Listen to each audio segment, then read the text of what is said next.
Hi, everyone, and welcome back to Humanitarian Horizons. Christina DiArcangelo Unveiled.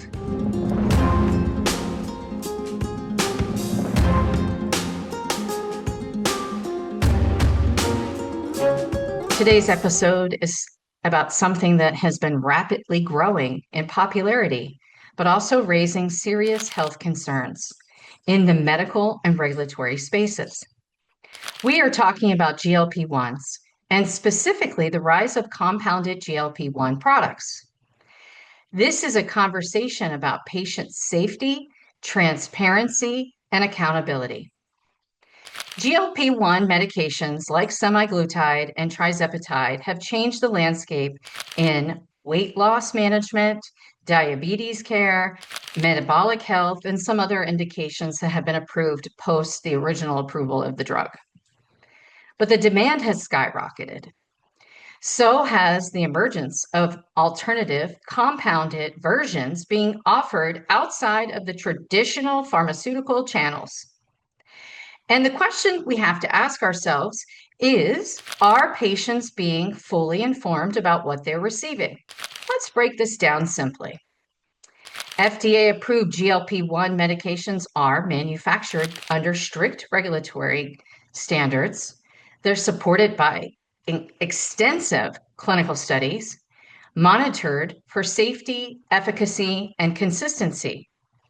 Compounded medications, on the other hand, prepared by a compounding pharmacy, intended for patient-specific needs when commercially available drugs are not suitable. That's the original reason why there are compounded pharmacies, okay? However, in recent years, we've seen a surge in compounded GLP-1s being offered that are being marketed broadly, sometimes in ways that can be very, very confusing for the patients. Here's the critical point. Compounded GLP products are not the same as FDA-approved medications. They are not evaluated in the same fashion, meaning there aren't clinical trials, manufacturing consistency standards, or long-term safety data. In many cases, patients assume they are receiving something equivalent, when in reality, that equivalence has not yet been established through a rigorous study. And in the gap, so basically, there is a gap in understanding the risk involved in consuming a compounded GLP-1 product by the patient. Patient safety must come first. When medications are not standardized, not clinically validated in the same way, not subject to the same regulatory oversight, it raises important questions about dosage consistency, purity, long-term outcomes, stability of the drug. And patients deserve to have clear, transparent information so they can make informed decisions about their health. This is where the role of regulatory agencies become very, very critical. There is a growing need for more and stronger oversight, clearer guidance to patients, consistent enforcement around these products and how they are marketed and distributed. And this space continues to evolve, and it's important that patient safety remains the top priority, not the market demand, i.e., it's about making money off of these poor patients.